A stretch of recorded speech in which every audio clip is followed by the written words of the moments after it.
என் தேவனே, என் தேவனே, ஏன் என்னை கைவிட்டீர். இந்த வார்த்தையை வேற ஒரு இடத்துல கேட்டது மாதிரி இருக்கா? எங்க கேட்ட மாதிரி இருக்கு? கல்வாரி சிலுவையில் ஆண்டவராகிய இயேசு பேசின 7 வார்த்தைகளில் ஒரு வார்த்தை, என் தேவனே, என் தேவனே, ஏன் என்னை கைவிட்டீர். அதாவது இந்த சங்கீதத்தை எழுதின ஆசிரியர் யாருன்னா தாவீது. தாவீது அவருடைய வாழ்க்கையில் அவர் அடைந்த உபத்திரவங்கள், கஷ்டங்கள், பாடுகள், மரண உபத்திரவங்களை என்ன பண்றாரு? சந்திக்கிறார். அப்போ அங்கலாய்ப்போடு தேவனுடைய சமூகத்தில் தேவனை ஆராதிக்க, தேவனிடத்தில் வியாகுலங்களை ஊற்றி ஜெபிக்கும் போது தேவன் அவரிடத்தில் தீர்க்க தரிசனமாய் விளம்பின பகுதி என்னது? இந்த சங்கீதம்.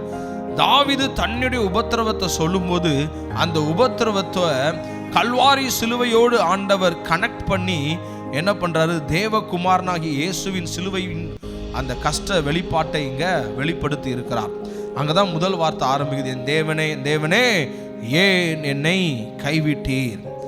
ஆண்டவராகிய இயேசு பூமியில நம்மை மீட்டுக்கொள்ள வரும்போது அவருடைய நோக்கமே என்னன்னா, உயிரை கொடுத்து, அதாவது எல்லா பிள்ளைகளும் பிறக்கும் போது வாழ்த்துக்கள் தெரிவிக்கப்படுது. என்ன வாழ்த்துக்கள் தெரிவிக்கப்படுது? நல்லா வாழணும், 100 வயசு வரைக்கும் வாழணும் அப்படின்னு ஆசீர்வதிக்கிறாங்க. ஆனா ஒரே ஒரு குழந்தை தான் பூமியில பிறக்கும் போதே பலியாக்கப்பட வேண்டும் என்கிற தரிசனத்தோடு நோக்கத்தோடு பிறந்த ஒரே குழந்தை ஆண்டவராகிய இயேசு. இவர் பூமிக்கு வந்து நம்ம என்ன பண்ணணும்? மீட்டெடுக்க வேண்டிய கட்டாயத்தில் தள்ளப்படுகிறார், அல்லது அதுக்காக அனுப்பப்பட்டார். இப்போ இந்த 22ஆம் சங்கீதம் எதை பேசுகிறது என்றால், கல்வாரி சிலுவையில் ஆண்டவர் அடைந்த உபத்திரவங்களை அவர் அடைய போகிறதற்கு முன்னமே தீர்க்க தரிசனமாய் சொல்லப்பட்டிருக்கிறது. அதனால தான் இங்கே சொல்லப்படும்போது பார்த்தீங்கன்னா, என்னை பார்க்கிறவர்கள் எல்லாரும் என்னை பரியாசம் பண்ணி உதட்டை பிதுக்கி தலையை துலுக்கி கர்த்தர் மேல் நம்பிக்கையாக இருந்தானே, அவர் இவனை காப்பாற்ற வருவாரா பார்க்கலான்னு சொல்லி என்ன பண்ணுறாங்களாம்? அவரை கிண்டல் கேலியாய் பார்க்கிறார்கள். இது எங்கே நடக்குதுன்னா கல்வாரி சிலுவையில் நடக்குது.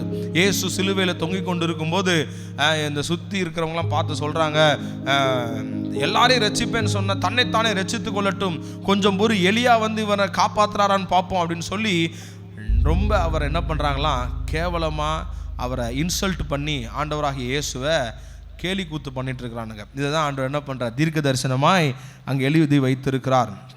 அங்கே சொல்கிறாரு, அநேகம் காளைகள் என்னை சூழ்ந்திருக்கிறது, பாசான் தேசத்து பலத்த எருதுகள் என்னை வளைந்து கொண்டது. அநேகம் காளைகள் என்னை சூழ்ந்திருக்கிறது. ஒரு யுத்தம். கல்வாரி சிலுவை என்பது மனுஷனுக்கும் பிசாசுக்கும் நடந்த யுத்தம், ஆண்டவருக்கும் பிசாசுக்கும் நடந்த யுத்தம் இல்லை. நிறைய பேர் அதை என்ன நினச்சிக்கிறாங்கன்னா, இயேசு மனுஷனால் செய்ய முடியாததை கடவுள் வந்து செஞ்சார்னு. மனுஷனால் செய்ய முடியாததை கடவுள் வந்து செய்தார், அது மாற்று கருத்தல்ல. மனிதனால் செய்ய முடியாததை கடவுளாக வந்து செய்யவில்லை, மனிதனாகவே வந்து என்ன பண்ணினார்? நமக்கு செய்தார். குத்து சண்டையில் ஒருத்தனை வீழ்த்தணும் அப்படின்னா குத்து சண்டையின் விதிமுறைக்கு ஏற்றபடி என்ன பண்ணணும்? அவன் ஒரு குத்து சண்டை வீரனாக மாறணும், அவன் அந்த ட்ரெஸ்ஸு பண்ணணும், அந்த ரூல்ஸ் எல்லாம் ஃபாலோ பண்ணணும், ரிங்குக்குள்ளே போகணும், ரிங்குக்குள்ளே போய் அந்த ரூல்ஸை ஃபாலோ பண்ணி என்ன பண்ணணும்? சண்டையிட்டு அந்த எதிரியை என்ன பண்ணணும்? வீழ்த்தணும். அந்த குத்து சண்டையின்படி என்ன பண்ணணும்? அந்த ரிங்குக்குள்ளே போகணும். போகாமல் என்ன பண்ண முடியாது? நான் ஜெயிச்சிட்டேன்னு சொல்ல முடியாது. நீங்கள் வெளியே நீ என்ன பண்ணலாம்? அவனை அடிக்கலாம், என்ன வேணாலும் பண்ணலாம், ஆனால் நீ ஜெயிச்சன்னு வராது. ரிங்குக்குள்ளே போட்டி போட்டு அவனை அடித்து காலி பண்ணாதான் என்ன பண்ண முடியும்? நீ ஜெயிச்சன்னு சொல்ல முடியும். அதே மாதிரி ஆண்டவராகிய இயேசுவுக்கு சாத்தான் ஒரு பொருட்டே அல்ல. சாத்தான் கடவுளுக்கு எதிரியாக இருப்பதற்கு தகுதியே கிடையாது. அவர் ஒரு மூச்சு காத்து விட்டார்னா இந்த பிசாசு இருக்கிற இடமே தெரியாமல் போயிடும், சாம்பலாகி போயிடுவான். ஆனால் அது மனுஷனுக்கு என்ன உண்டாக்காது? ஜெயத்தை உண்டாக்காது. எது ஜெயத்தை உண்டாக்கும்னா, ரிங்குக்குள்ள இறங்கி யுத்தம் பண்ணி அவனை காலி பண்ணாதான் என்னது? ஜெயம் உண்டாகும். அப்போ மனுஷனுக்காக என்ன பண்ணார்னா, அவர் மனிதனாகவே என்ன பண்ணார்? பூமிக்கு வந்தார். இப்போ எப்படி அந்த ரிங்குக்குள்ள போய் ஒருத்தரை சண்டை போட்டு ஜெயிக்கணுமோ, அதே மாதிரி ஆண்டவராகிய இயேசு தெரிந்து கொண்ட யுத்த களம்தான் அந்த ரிங்கு தான். என்ன தெரியுமா? கல்வாரி சிலுவை. ஆண்டவராகிய இயேசு ஜீவனின் அதிபதி, சாத்தான் மரணத்தின் அதிபதி. மரணத்தின் அதிபதியாக இருக்கிற சாத்தானுடைய அதிகாரத்தை உடைக்கணும் அப்படின்னா மரண சாயலை என்ன பண்ணணும்? எடுத்துக்கொள்ள வேண்டும். அப்போ என்ன ஆகுது? கல்வாரி சிலுவை என்று சொல்லப்படுகிற ரிங்குக்குள்ள ஆண்டவர் போறார். இங்க என்ன வித்தியாசம் அப்படின்னா, குத்துச்சண்டையில ஒருத்தர் தான் என்ன பண்ணுவாங்க? யுத்தம் பண்ணுவாங்க, 1 vs 1 ஆர் 1 to 1. ஆனா இங்க கதை வேற. என்ன கதைன்னா, இங்க ஒரே ஒருத்தர் என்ன பண்றாரு? மனிதனுக்கு சார்பா நிற்கிறாரு. எதிரணி பார்த்தீங்கன்னா கோடிக்கணக்கான. இந்த உலகத்துல பிசாசுகளுடைய எண்ணிக்கை எண்ணி பார்த்தோம்னா எண்ணவே முடியாது. வானத்திலிருந்து விழப்பட்ட தேவ தூதர்களாக இருந்து விழப்பட்ட கூட்டம் தான் என்னது? கோடி கோடியாக இருக்கிற பிசாசு கூட்டம் தான் என்னது? பிசாசு. அதனால தான் இங்கே சொல்லப்பட்டிருக்குது, அநேகம் காளைகள் என்னை சூழ்ந்து கொண்டது. இயேசு ஒருவராய் அந்த ரிங்குக்குள்ள நிற்கிறாரு. அவரை சுற்றி அநேகம் காளைகள், கோடிக்கணக்கான பிசாசு கூட்டங்கள் அவரை சுற்றி நிற்குது. இதில் இன்னொரு விஷயம் என்னன்னா, இயேசுவுக்கு எந்த சப்போர்ட்டும் கிடையாது. அவருக்கு அன்னைக்கு எந்த மனித சப்போர்ட்டும் கிடையாது, கடவுளுடைய சப்போர்ட்டும் அவருக்கு கிடையாது. இங்கே நிற்கிறாரு. பிதாவாகிய தேவன் அவர் என்ன பண்ணிட்டாரு? ரிங்குக்குள்ளே விட்டுட்டு அவர் ஒதுங்கிட்டார். நீங்கள் என்ன பண்ணுங்க? ஜெயிச்சு வெளியே வாங்கன்னு சொல்லிட்டு இயேசுவை ரிங்குக்குள்ளே விட்டுட்டு அவர் என்ன பண்ணிட்டார்? ஒதுங்கிட்டார். இவர் உள்ளே வந்தவர், இவர் பயங்கர வீக்காக உள்ளே வர்றார்.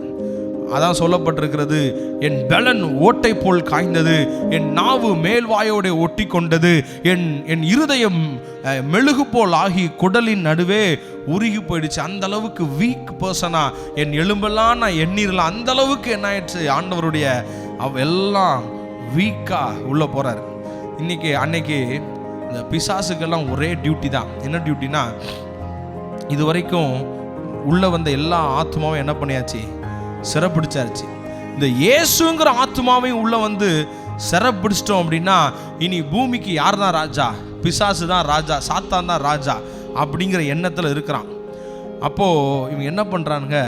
எல்லாம் சூழ்ந்து ரெடியாக நிற்கிறாங்க. இயேசு என்ன பண்ணிடணும்? எல்லா மனித ஆவிகளையும் சங்கிலியை போட்டு கெட்டுற மாதிரி இயேசுவையும் கெட்டிடலான்னு சொல்லி ரெடியாக நிற்கிறாங்க. இயேசு உள்ளே வருவார், வந்தது என்ன பண்ணிடணும்? பீஸாக ஆக்கிடணும்னு சொல்லி ரெடியாக நிற்கிறாங்க. இயேசு ரிங்குக்குள்ள வர்றாரு. வந்தா காரியம் மாறுதலாய் அமைகிறது.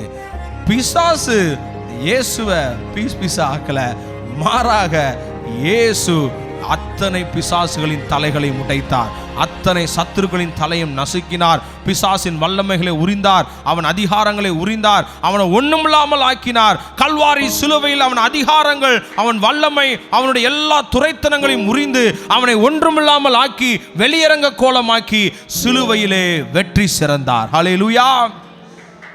அநேகம் காளைகள் சூழ்ந்தது, ஆனா ஜெயித்தது யூதா கோத்திரத்து ராஜா. ஆமென். காளைகள் சூழ்ந்திருந்தது, பாசான் தேசத்து பலத்த எருதுகள் அவரை வளைந்து கொண்டது, ஆனால் ஜெயிச்சது யாருன்னா யூதா கோத்திரத்து ராஜசிங்கமாகிய இயேசு சாத்தானை ஜெயித்தார்.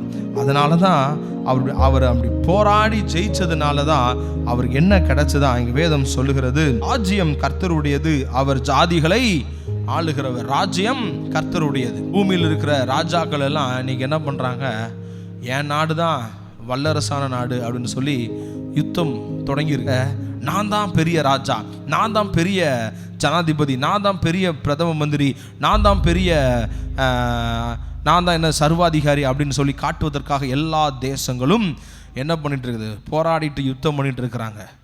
ஆனால் எனக்கு என்ன சிரிப்புனா, இவங்களுக்கு எல்லாத்துக்கும் பெரிய ராஜா ஒருத்தர் இருக்கிறார். அவர் தான் யாரு?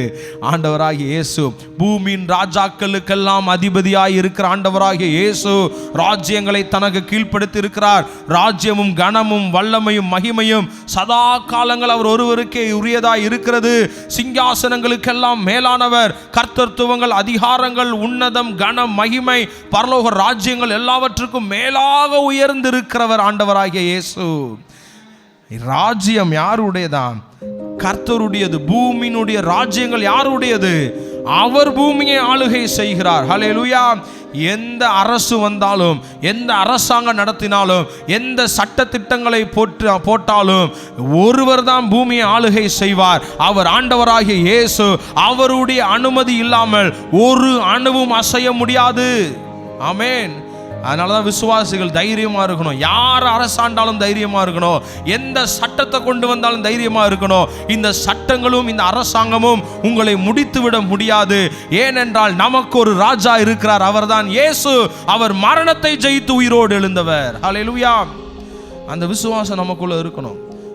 இப்போ நம்ம இந்தியாவை எடுத்து பார்த்தோம் அப்படின்னா பல மாநிலங்களில் பல மதமாற்ற தடை சட்டங்கள் அதெல்லாம் இருக்குது. நேற்று போன வாரத்தில் உத்தரப்பிரதேசத்தில்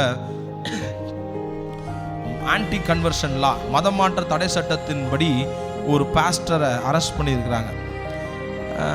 என்ன தெரியுமா அரெஸ்ட் ஆனால்? நான் பெயிலபிள், ஜாமீனில் வெளியே வர முடியாத அரெஸ்ட். ரெண்டாவது, 1 கோடி ரூபாய் வரைக்கும் அபராதம். இப்படிப்பட்ட பல காரியங்களை தண்டனை அதில் இருக்குது அந்த சட்டத்துக்கு கீழே. இப்படி அரெஸ்ட் பண்ணியிருக்காங்க. இப்போது இப்படி சட்டம் போட்டதுனால என்ன நினச்சிக்கிறாங்கன்னா இயேசுவை கட்டுப்படுத்திடலாம் அப்படின்னு நினச்சிக்கிறாங்க. இயேசுவை எவனாலையும் கட்டுப்படுத்த முடியாது. எப்படி தெரியுமா? கல்வாரி சிலுவையில் இறந்த பிற்பாடு கல்லறைக்குள்ளே இயேசுவை என்ன பண்ணாங்க வச்சு வெளியே பெரிய கல்லை புரட்டி போட்டு அதில் ரோம பேரரசு என்ன பண்ணாருன்னா சீல் வச்சுறாரு. இது யாரும் என்ன பண்ணக்கூடாது, கல்லை தொடவே கூடாது. மேற்கொண்டு 2 ஆயுதம் ஏந்திய போர் சேவர்களை அங்கே நிறுத்திட்டாங்க. எதுக்கு நிறுத்தினாங்க? இயேசுவோடைய கல்லறையை திறந்து அவர் பாடியை யாரும் எடுத்துட்டு வந்து இயேசு என்ன ஆயிட்டாரு, உயிரோடு எழுந்துட்டாரு அப்படின்னு சொல்லி இவனுங்க பொய் சொல்லிடுவானுங்கன்னு சொல்லி இவனுக்கு தெரியும் இயேசு பெரிய வல்லமை உள்ளவர், உயிரோடு எழுந்துட்டார் அப்படின்னா என்ன பண்ணிடக்கூடாது, அவருக்கு கிரேடு கூடிரும் அப்படின்னு இந்த பரிசேயன் சதுசேயெல்லாம் இந்த பிளான் பண்ணுறான். இத்தனை காவல் அங்கே போடப்பட்டிருக்குது. 3ஆவது நாள் கல்லறையை திறக்கப்பட்டு பார்த்தாங்க, அவர் இல்லவே இல்லை. எந்த ரோம பேரரசினுடைய சட்டமும் எந்த சீலும் அவர் என்ன பண்ண முடியலை, அடைத்து வைக்க முடியலை. சரி, இது முடிஞ்சிருச்சு.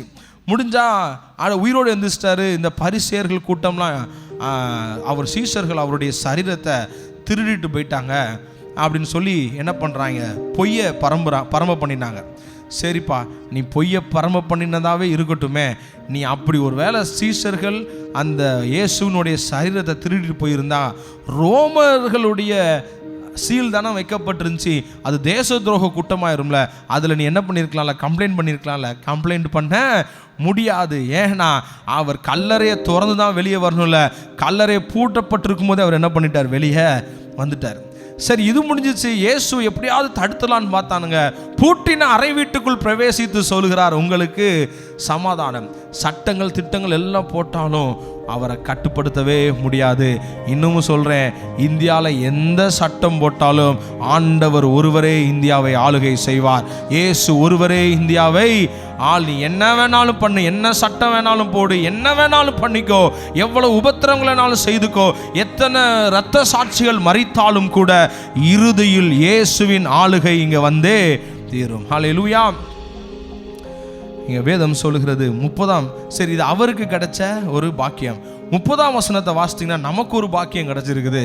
ஒரு சந்ததி அவரை சேவிக்கும், தலைமுறை தலைமுறையாக அது ஆண்டவருடைய சந்ததி எனப்படும். இன்னைக்கு பூமியில் மனுஷங்களுக்கு ஒரு பெருமை உண்டு. என்ன பெருமைனா, நான் இந்த வகையரா, இன்னார் இந்த அப்படிங்கிற அந்த லைனேஜுக்குள்ள என்ன பண்ணுறது, தன்னை பெருமைப்படுத்திக் கொள்வாங்க. இது எதுவும் உங்களோடு கூட வரப்போவதில்லை, இது எதுவும் உங்களை வாழ வைக்க போவதும் இல்லை, இது உங்களோடு வரப்போவதே இல்லை. ஒன்னே ஒன்று தான், என்ன தெரியுமா, ஒரு சந்ததி அவரை சேவிக்கும், தலைமுறை தலைமுறையாக அது ஆண்டவருடைய சந்ததி என்னப்படும். என்ன தெரியுமா, இந்த ஆண்டவர் என்பவர் சாதாரண மனிதன் அல்ல, மரணத்தை ஜெயித்து உயிரோடு எழுந்த மனிதர். இந்த சந்ததிக்குள்ள நீங்களும் நானும் உள்ள வந்திருக்கிறோம். இயேசுங்கிற சந்ததிக்குள்ள நீங்களும் நானும், உங்களுடைய சந்ததியின் பெருமை எது நம்ம பெருமையாக இருக்கணும், நான் இயேசுவின் பிள்ளைன்னு சொல்கிறது தான் எனக்கு பெருமை. நான் வேறு எதுவும் எனக்கு பெருமை, அதெல்லாம் குப்பையாக இருக்கிறது. இயேசுவின் பிள்ளை என்று சொல்வது மட்டும்தான் உங்களுக்கும் எனக்கும் பெருமையாக இருக்கும். மற்றது எல்லாத்தையும் நீங்கள் பெருமையாக நினச்சிங்க அப்படின்னா அவைகள் உங்கள் கால்களில் கட்டப்பட்டிருக்கிற சங்கிலிக்கு சமானம். அது உங்களை நடக்க விடாது, அது உங்களை முன்னேறி போக விடாது. மற்ற உலக பெருமை, உலக காரியங்கள்லாம் தூக்கி குப்பையில் எரிஞ்சிட்டு கல்வாரி சிலுவையில் எனக்காக உயிரை கொடுத்து உயிரோடு எழும்பி இருக்கிற இயேசுவை நோக்கி பார்த்து இயேசுவின் அடையாளத்தை சுமப்பதுதான் என் பெருமை என்று சொல்லி நினைக்கிற பிள்ளைகள் பரவி போகிற ஆறை போல எழும்புவார்கள், சிங்கத்துக்கு ஒத்த கர்ஜனையோடு எழும்புவார்கள். உலகம் முழுவதையும் ஆதாயப்படுத்தக்கூடிய தேவனுடைய அனுக்கிரகங்கள் அவர்களுக்கு தான் என்ன பண்ணும், கொடுக்கப்படும். இந்த சின்ன வட்டத்துக்குள்ள தூக்கி எரிஞ்சிட்டு இயேசுவின் பிள்ளைங்கிற அடையாளத்தை சுமக்க இன்னைக்கு ஒப்பு கொடுத்து பாருங்க. அவர் எப்படி ராஜ்யங்களை ஆளுகை செய்கிறாரோ அப்படியே உங்களையும் ஆள போகிற பிள்ளைகளாய் கர்த்தர் வைத்திருப்பார். ஹல்லேலூயா. கர்த்தர் நல்லவர்.